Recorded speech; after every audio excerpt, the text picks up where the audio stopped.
So hi friends, welcome to the back my YouTube channel. ನೀವು ನೋಡ್ತಾ ಇದ್ದೀರಾ BEATZ. So ಇವತ್ತಿನ ಒಂದು ವಿಡಿಯೋ ಏನಂತಂದರೆ, ನೀವು ಅವೆಲ್ಲ ಡೆಮೋ ವಿಡಿಯೋನ ನೋಡ್ಕೊಂಬಂದ್ರಲ್ಲ, ಆ ರೀತಿ ಈಗ ಒಂದು ವಿಡಿಯೋನ ಕ್ರಿಯೇಟ್ ಮಾಡೋದು ಹೇಗೆ ಅಂತ ನಾನು ಇವತ್ತಿನ ಒಂದು ವಿಡಿಯೋದಲ್ಲಿ ತಿಳಿಸ್ಕೊಡ್ತಾ ಇದ್ದೀನಿ. ಸೊ ಆ ಒಂದು ವಿಡಿಯೋ ಇನ್ಸ್ಟಾಗ್ರಾಮಲ್ಲಿ ಫುಲ್ ಟ್ರೆಂಡಿಂಗ್ ಇತ್ತು. ಆ ಒಂದು ವಿಡಿಯೋನ ನಾನು ಇವಾಗ ಕ್ರಿಯೇಟ್ ಮಾಡಿದ್ದೀನಿ. ಸೊ ನೀವು ಕೂಡ ಕ್ರಿಯೇಟ್ ಮಾಡ್ಕೊಳ್ಳಿ ಅಂತ ಹೇಳ್ತಾ, ಸೊ ಆ ಒಂದು ವಿಡಿಯೋನ ಕ್ರಿಯೇಟ್ ಮಾಡ್ಕೊಳ್ಳೋದು ಹೇಗೆ ಅಂತ ಅಂದರೆ, ನಾನು ಇಲ್ಲಿ ಒಂದು ವಿಡಿಯೋದಲ್ಲಿ ತಿಳಿಸ್ಕೊಡ್ತಾ ಇದ್ದೀನಿ. ಈ ಒಂದು ವಿಡಿಯೋದಲ್ಲಿ ನೀವು ಫಸ್ಟ್ ಏನು ಮಾಡ್ಬೇಕಂತಂದರೆ, IMAJES ಆ್ಯಪ್ನ ಓಪನ್ ಮಾಡ್ಕೋಬೇಕಾಗುತ್ತೆ. ಓಪನ್ ಮಾಡ್ಕೊಂಡ ನಂತರ ಕೆಳಗಡೆ ನೋಡ್ತಾ ಇರ್ಬೋದು ಹೋಮ್ ಕ್ರಿಯೇಟರ್ಸ್ ಆ್ಯಂಡ್ ಪ್ರಾಜೆಕ್ಟ್ಸ್ ಅಂತ ಆಪ್ಷನ್ ಇದೆ. ಸೊ ಪ್ರಾಜೆಕ್ಟ್ಸ್ ಆಪ್ಷನ್ನ ಕ್ಲಿಕ್ ಮಾಡ್ಕೋಬೇಕಾಗುತ್ತೆ. ಕ್ಲಿಕ್ ಮಾಡ್ಕೊಂಡ ನಂತರ ಇಲ್ಲಿ ನೋಡ್ತಾ ಇರೋದು BEATZ ಪ್ರಾಜೆಕ್ಟ್, ಒಂದು shakeeffect ಪ್ರಾಜೆಕ್ಟ್, ಟೋಟಲ್ ಆಗಿ 2 ಪ್ರಾಜೆಕ್ಟ್ಗಳು ಸಿಗ್ತವೆ ಫ್ರೆಂಡ್ಸ್. ಸೊ ನೀವು ಈ ಒಂದು ಪ್ರಾಜೆಕ್ಟ್ಗಳನ್ನು ನನ್ನ ಒಂದು ಡಿಸ್ಕ್ರಿಪ್ಷನಲ್ಲಿ ಲಿಂಕ್ ಕೊಟ್ಟಿರ್ತೀನಿ. ಸೊ ನಿಮ್ಮ ಒಂದು IMAJES ನೀವು ಇಂಪೋರ್ಟ್ ಮಾಡ್ಕೋಬೇಕಾಗುತ್ತೆ 2 ಪ್ರಾಜೆಕ್ಟ್ಗಳನ್ನ.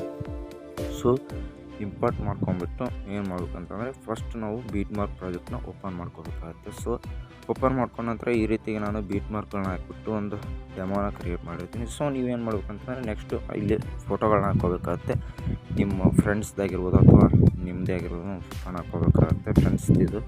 ಸೊ ಫ್ರೆಂಡ್ಸ್ ಫೋಟೋನ ಹಾಕ್ಕೋಬೇಕಾಗುತ್ತೆ. ಇಲ್ಲಿ ಪ್ಲಸ್ ಐಕನ್ ಕ್ಲಿಕ್ ಮಾಡ್ಕೊಬೇಕು. ಸೊ ಮೀಡಿಯಾನ ಕ್ಲಿಕ್ ಮಾಡ್ಕೊಂಡು ಇಲ್ಲಿ ಫೋಟೋನ ಹಾಕೋಬೇಕಾಗುತ್ತೆ. ಸೊ ನಾನು ಇಲ್ಲಿ ನೋಡ್ತಾ ಇರ್ಬೋದು ಈ ಒಂದು ಫೋಟೋನ ಹಾಕ್ಕೊತೀನಿ. ಹಾಕ್ಕೊಂಡ್ಬಿಟ್ಟು ಮೇಲ್ಗಡೆ 3 ಡಾಟ್ ಮೇಲೆ ಕ್ಲಿಕ್ ಮಾಡ್ಕೊಂಡ್ಬಿಟ್ಟು ಐನೇ ಆಪ್ಷನ್ ಕ್ಲಿಕ್ ಮಾಡ್ಕೋಬೇಕಾಗುತ್ತೆ. ಅಂತಂದರೆ ಈ ಒಂದು ಫೋಟೋ ಫುಲ್ ಸೈಜ್ ಆಗುತ್ತೆ. ಸೊ ಲಾಸ್ಟ್ BEATZ ಬಂದುಬಿಟ್ಟು ಫುಲ್ BEATZ ತನ್ಕೊಂಡು ಲಾಸ್ಟ್ BEATZ ತನ್ಕೊಂಡು ಒಂದು ಫೋಟೋನ ಇಟ್ಕೋಬೇಕಾಗುತ್ತೆ. ಇಟ್ಕೊಂಡ್ಬಿಟ್ಟು ಸೆಕೆಂಡ್ BEATZ ಬಂದು ಫೋಟೋನ ಕಟ್ ಮಾಡ್ಕೋಬೇಕಾಗುತ್ತೆ. ಸೊ ಮತ್ತೆ ಮುಂದಿನ BEATZ ಬಂದುಬಿಟ್ಟು ಫೋಟೋನ ಕ್ಲಿಕ್ ಮಾಡಿಕೊಂಡು ಕಟ್ ಮಾಡ್ಕೋಬೇಕಾಗುತ್ತೆ ಫೋಟೋನ. ಮತ್ತೆ ಮುಂದಿನ BEATZ ಬಂದು ಫೋಟೋನ ಕ್ಲಿಕ್ ಮಾಡ್ಕೊಂಡು ಕಟ್ ಮಾಡ್ಕೋಬೇಕಾಗುತ್ತೆ ಫೋಟೋನ. ಇದೇ ರೀತಿಯಾಗಿ ಇಲ್ಲಿರ್ತಕ್ಕಂಥ ಅಷ್ಟು ಫೋಟೋಗಳನ್ನ ಕಟ್ ಮಾಡ್ಕೋಬೇಕಾಗುತ್ತೆ. ನಾನೇನಾದರೂ ಕಟ್ ಮಾಡ್ಕೊಳ್ಳಿ ಹೇಳ್ಕೊಂತ ಅಂದರೆ ವಿಡಿಯೋ ಲೆಂತ್ ಆಗುತ್ತೆ, ಅದರಿಂದ ವಿಡಿಯೋನ ಸ್ಕಿಪ್ ಮಾಡ್ತೇನೆ ಫ್ರೆಂಡ್ಸ್. ಸೊ ಫ್ರೆಂಡ್ಸ್ ಈ ರೀತಿಯಾಗಿ ಒಂದು ಫೋಟೋಗಳನ್ನ ಕಟ್ ಮಾಡ್ಕೊಂಬಿಟ್ಟು ನೆಕ್ಸ್ಟ್ ಏನು ಮಾಡ್ಬೇಕಂತಂದರೆ, ಬ್ಯಾಕ್ ಆಗಬೇಕಾಗುತ್ತೆ. ಬ್ಯಾಕ್ ಆಗಿಬಿಟ್ಟು ಕೆಳಗಡೆಗೆ shakeeffect ಪ್ರಾಜೆಕ್ಟ್ ಇದೆಯಲ್ಲ, ಈ ಪ್ರಾಜೆಕ್ಟ್ನ ಕ್ಲಿಕ್ ಮಾಡ್ಕೋಬೇಕಾಗುತ್ತೆ. ಕ್ಲಿಕ್ ಮಾಡ್ಕೊಂಡ ನಂತರ ಇಲ್ಲಿ ನೋಡ್ತಾ ಇರ್ಬೋದು ಫಸ್ಟ್ನೇ shake, second shake, third shake, fourth shake, 5 shake, 6 shake. So ಟೋಟಲಾಗಿ 6 ಶೇಕ್ಗಳಿರ್ತವೆ. ಸೊ ನೀವೇನು ಮಾಡ್ಬೇಕಂತಂದರೆ, ಫಸ್ಟ್ನೇ ಶೇಕನ್ನು ಕಾಪಿ ಮಾಡ್ಕೋಬೇಕಾಗುತ್ತೆ. ಸೊ ಒಂದು ಫೋಟೋನ ಮೇಲೆ ಕ್ಲಿಕ್ ಮಾಡ್ಕೊಂಬಿಟ್ಟು ಕೆಳಗಡೆಗೆ ಎಫೆಕ್ಟ್ಸ್ ಮೇಲೆ ಕ್ಲಿಕ್ ಮಾಡಿಕೊಂಡು 3 ಡಾಟ್ ಮೇಲೆ ಕ್ಲಿಕ್ ಮಾಡಿಕೊಂಡು ಕಾಪಿ ಎಫೆಕ್ಟ್ಸ್ ಅಂತಿಲ್ಲ ಒಂದು ಕ್ಲಿಕ್ ಮಾಡ್ಕೋಬೇಕಾಗುತ್ತೆ. ಕ್ಲಿಕ್ ಮಾಡ್ಕೊಂಬಿಟ್ಟು ಬ್ಯಾಕ್ ಆಗಿ ಮತ್ತೆ ನಾವು ಎಡಿಟಿಂಗ್ ಮಾಡ್ತಾ ಇದ್ದಲ್ಲ BEATZ ಪ್ರಾಜೆಕ್ಟ್ನ ಮತ್ತೆ ಕ್ಲಿಕ್ ಮಾಡ್ಕೊಂಬಿಟ್ಟು ಫಸ್ಟ್ನೇ ಫೋಟೋನ ಕ್ಲಿಕ್ ಮಾಡ್ಕೊಂಡು ಕೆಳಗಡೆಗೆ ಎಫೆಕ್ಟ್ಸ್ ಮೇಲೆ ಕ್ಲಿಕ್ ಮಾಡಿಕೊಂಡು 3 ಡಾಟ್ ಮೇಲೆ ಕ್ಲಿಕ್ ಮಾಡಿಕೊಂಡು ಪೇಸ್ಟ್ ಎಫೆಕ್ಟ್ಸ್ ಅಂತೆಲ್ಲ ಕ್ಲಿಕ್ ಮಾಡ್ಕೋಬೇಕಾಗುತ್ತೆ. ಕ್ಲಿಕ್ ಮಾಡ್ಕೊಂಡ ನಂತರ ಈ ರೀತಿ ಒಂದು ಎಫೆಕ್ಟ್ಸ್ ಕೂತ್ಕೊಳ್ಳುತ್ತೆ. ಫೋಟೋ ಕೂತ್ಕೊಳ್ಳುತ್ತೆ. ನೆಕ್ಸ್ಟು ನೀವು ಬ್ಯಾಕ್ ಆಗಬೇಕಾಗುತ್ತೆ.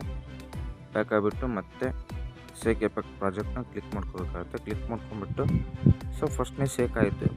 ಸೆಕೆಂಡ್ ಶೇಕನ್ನು ಮತ್ತೆ ಕ್ಲಿಕ್ ಮಾಡ್ಕೊಂಬಿಟ್ಟು ಕೆಳಗಡೆ ಎಫೆಕ್ಟ್ಸ್ ಮೇಲೆ ಕ್ಲಿಕ್ ಮಾಡಿಕೊಂಡು 3 ಡಾಟ್ ಮೇಲೆ ಕ್ಲಿಕ್ ಮಾಡ್ಕೊಂಡು ಕಾಪಿ ಎಫೆಕ್ಟ್ಸ್ ಅಂತಿಲ್ಲ ಅದನ್ನು ಕ್ಲಿಕ್ ಮಾಡ್ಕೋಬೇಕಾಗುತ್ತೆ. ಕ್ಲಿಕ್ ಮಾಡ್ಕೊಂಬಿಟ್ಟು ಮತ್ತೆ ಬ್ಯಾಕ್ ಆಗಿ ಎಡಿಟಿಂಗ್ ಮಾಡ್ತಾಯಿದ್ದಲ್ಲ BEATZ ಪ್ರಾಜೆಕ್ಟ್ನ ಮತ್ತೆ ಕ್ಲಿಕ್ ಮಾಡ್ಕೊಂಬಿಟ್ಟು ಸೆಕೆಂಡ್ ಫೋಟೋ ಬಂದುಬಿಟ್ಟು ಎಫೆಕ್ಟ್ಸನ್ನು ಕ್ಲಿಕ್ ಮಾಡಿಕೊಂಡು 3 ಡಾಟ್ ಮೇಲೆ ಕ್ಲಿಕ್ ಮಾಡಿಕೊಂಡು ಪೇಸ್ಟ್ ಎಫೆಕ್ಟ್ಸ್ ಅಂತೆಲ್ಲ ಕ್ಲಿಕ್ ಮಾಡ್ಕೋಬೇಕಾಗುತ್ತೆ ಫ್ರೆಂಡ್ಸ್. ಈ ರೀತಿಯಾಗಿ ಇಲ್ಲಿರ್ತಕ್ಕಂಥ ಅಷ್ಟು ಫೋಟೋಗಳಿಗೆ ಎಫೆಕ್ಟ್ಗಳನ್ನ ಹಾಕಬೇಕಾಗುತ್ತೆ. ನಾನೇನಾದರೂ ಹಾಕೊಳ್ಳೋದು ಹೇಳ್ಕೊಂತ ಬಂದರೆ ವಿಡಿಯೋ ಲೆಂತ್ ಆಗುತ್ತೆ. ಒಂದು ಎಫೆಕ್ಟ್ಗಳನ್ನ ಹಾಕೊಂಡ್ಬಿಟ್ಟು ಮತ್ತೆ ನಾನು ನಿಮಗೆ ಸಿಗ್ತೀನಿ ಫ್ರೆಂಡ್ಸ್. ಇಲ್ಲಿ ನೋಡ್ತಾ ಇರ್ಬೋದು ಫ್ರೆಂಡ್ಸ್, ಈ ರೀತಿಯಾಗಿ ಒಂದು ಶೇಕ್ಗಳನ್ನ ಹಾಕ್ಕೊಂಡ್ಬಿಟ್ಟು ನೆಕ್ಸ್ಟ್ ಏನು ಮಾಡ್ಬೇಕಂತಂದರೆ, ಮೇಲ್ಗಡೆಗೆ ಎಕ್ಸ್ಪೋರ್ಟ್ ಮಾಡ್ಕೊಳೋ ಆಪ್ಷನ್ ಇದೆ. ಎಕ್ಸ್ಪೋರ್ಟ್ ಮಾಡ್ಕೊಳೋ ಆಪ್ಷನ್ ಕ್ಲಿಕ್ ಮಾಡ್ಕೊಂಡ್ಬಿಟ್ಟು ಇಲ್ಲಿ ನೋಡ್ತಾ ಇರ್ಬೋದು 1080p ನನ್ನ ಒಂದು ಎಕ್ಸ್ಪೋರ್ಟಿಂಗ್ ವಿಡಿಯೋ ಅಂತಂದರೆ ಈ ಒಂದು ಫೋನ್ಗೆ ಅದು ಡಿಪೆಂಡ್ ಆಗಿದೆ. ನಿಮ್ಮ ಒಂದು ಫೋನ್ಗೆ ನಿಮ್ಮ ಒಂದು ಕ್ವಾಲಿಟಿ ಡಿಪೆಂಡ್ ಆಗಿರುತ್ತೆ. ಆ ಒಂದು ಕ್ವಾಲಿಟಿ ಮೇಲೆ ನಿಮ್ಮ ಒಂದು ವಿಡಿಯೋನ ಎಕ್ಸ್ಪೋರ್ಟ್ ಮಾಡ್ಕೊಳ್ಳಿ ಅಂತ ಹೇಳ್ತಾ, ಇವತ್ತಿನ ಒಂದು ವಿಡಿಯೋ ಇಷ್ಟ ಆಗಿದ್ರೆ ಸಬ್ಸ್ಕ್ರೈಬ್ ಆಗಿ ಬೆಲ್ ಐಕನ್ ಆಲ್ ಇಟ್ಕೊಳ್ಳಿ ಅಂತ ಹೇಳ್ತಾ, thank you for watching friends. Bye. ಮತ್ತೆ ಒಂದು ವಿಡಿಯೋ ಸಿಗ್ತೀನಿ.